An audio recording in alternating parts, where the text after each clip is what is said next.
मुसलमानों, अमन पसंद गैर मुस्लिम साथियों और सीमांचल के अररिया, पूर्णिया, कटिहार, किशनगंज के अलावा उत्तर दिनाजपुर, बंगाल के मेरे करीब तरीन भाइयों, सलाम व आदाब। जैसा कि आप सबको मालूम है कि मोदी हुकूमत ने मुसलमानों के वक्फ के इमलाक को गस्ब करने की नीयत से एक काला कानून वक्फ तरमीमी एक्ट 2025 बनाया है, जिसको लेकर पूरी मिल्लत में एक बेचैनी है और पूरे मुल्क में एक शोर बरपा है। बिलाशुबा ये कानून हिंदुस्तानी दस्तूर के खिलाफ है, मुसलमानों के बुनियादी हुकूक, उनके माली हुकूक, उनकी मजहबी आज़ादी को सलब करने वाला है और ये काला कानून हिंदुस्तान की गंगा जमनी तहजीब को पारा पारा करने वाला और मुल्क में खाना जंगी की साजिश का एक हिस्सा है। मैं इस मामले में मुबारकबाद देता हूं पार्लियामेंट के उन तमाम तर अरकान को जिन लोगों ने इस बिल की मुखालफत की है और मुल्क भर में उन तमाम तर तंजीमों को जिसकी मुखालफत कर रहे हैं।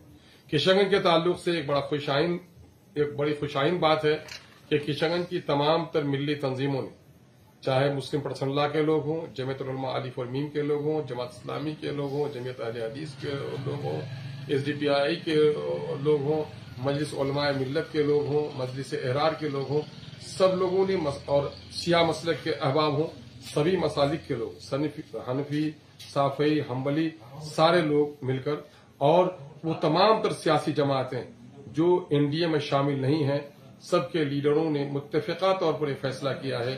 देवबंदी हो, बरेली हो, शिया हो, सब लोगों ने फैसला किया है और अमन पसंद गैर मुस्लिम भाइयों ने फैसला किया है इस बिल की पुरजोर मुखालिफत होनी चाहिए। चुनांचे एक मुत्तहिदा महाज बनाया गया है। तहरीक तहफ़्फ़ुज़ औक़ाफ़ के बैनर तले एक अज़ीमुस्शान एहतजाजी जलसा 20वीं अप्रैल बरोज एतवार दिन के 10 बजे से लेकर 5 बजे तक मुनक़िद किया गया है किशनगंज के से पश्चिम लहरा चौक मैदान में। आप तमाम हजरात से, गय्यूर नौजवानों से, बुजुर्गों से, दीनी अहबाब से, हिंदू मुस्लिम दोस्तों से, सीमांचल और सीमांचल के अतराफ बंगाल के दोस्तों से गुजारिश है कि आप लाखों लाख की तादाद में आकर इस एहतजाजी जलसे को कामयाब बनाएं ताकि मुल्क को तोड़ने वाला, समाजी मोहब्बत को पारा पारा करने वाला आइन के खिलाफ इस कानून को कलअदम करार दिया जाए। यकीन जानिए जिंदा कौमें लड़ती हैं और जो कौमें लड़ती हैं वही कौमें अपना हक हासिल करती हैं। हमें उम्मीद है कि काला कानून जिससे अंदेशा है कि मस्जिदों के ताले बंद हो सकते हैं, कब्रिस्तानों में झगड़े हो सकते हैं, हमारे इमाम बारे, ईदगाहें और खानकाहों तक को महफूज नहीं रखने की साजिश की गई है और इस मुल्क में तनाज़ा पैदा करके अमन और अमान को तोड़ने की एक नाकाम कोशिश की गई है।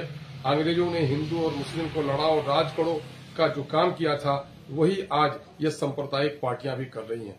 आइए इस मुल्क की सालमियत के लिए, इस मुल्क की गंगा जमनी तहजीब के लिए, हिंदू मुस्लिम सिख ईसाई के आपसी मोहब्बत को बरकरार रखने के लिए, इस मुल्क के आइन के तहफ़्फ़ुज़ के लिए और मुसलमानों के बुनियादी हुकूक, मजहबी हुकूक और उनके इबादत गाहों के तहफ़्फ़ुज़ के ताल्लुक से इस काले कानून की मुखालिफत कीजिए।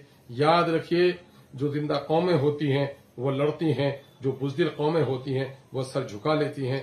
आइए हम और आप अपनी गैरत का, ईमानी गैरत का, इस मुल्क के बेहतरीन शहरी होने का सबूत दीजिए और इस एहतजाजी जलसे को कामयाब बनाइए। हम गुजारिश करते हैं मुख्तलिफ मकातिब फिक्र के उलमा से, समाजी सरोकार रखने वाले लोगों से, पंचायत नुमाइंदगान से कि अपनी अपनी पंचायतों में इसकी खबर कीजिए, लोगों को यहाँ आने की दावत दीजिए। हम सियासी कारकुनों से गुजारिश करते हैं कि आप बैठिए मत, इसकी खबर दीजिए। हम मस्जिद के आइम्मा हजरात से कहते हैं कि जामे मस्जिद के मिंबर पर आप मुल्क के आइन को तबाह करने वाला और हमारे मजहबी हुकूक पर डाका डालने वाले इस कानून के ताल्लुक से लोगों को बेदार करें, होशियार करें और 20वीं तारीख को लाजमी तौर पर इस जलसे एहतजाज में शामिल होने की गुजारिश करें। बहुत बहुत शुक्रिया। अस्सलाम वालेकुम, आदाब। हमें होगा आपका बेहद इंतजार। नाचीज अख्तरुल ईमान, रुकन असम्बली अमोर, वो सदर कुल हिंद मजलिस इत्तेहादुल मुस्लिमीन, बिहार।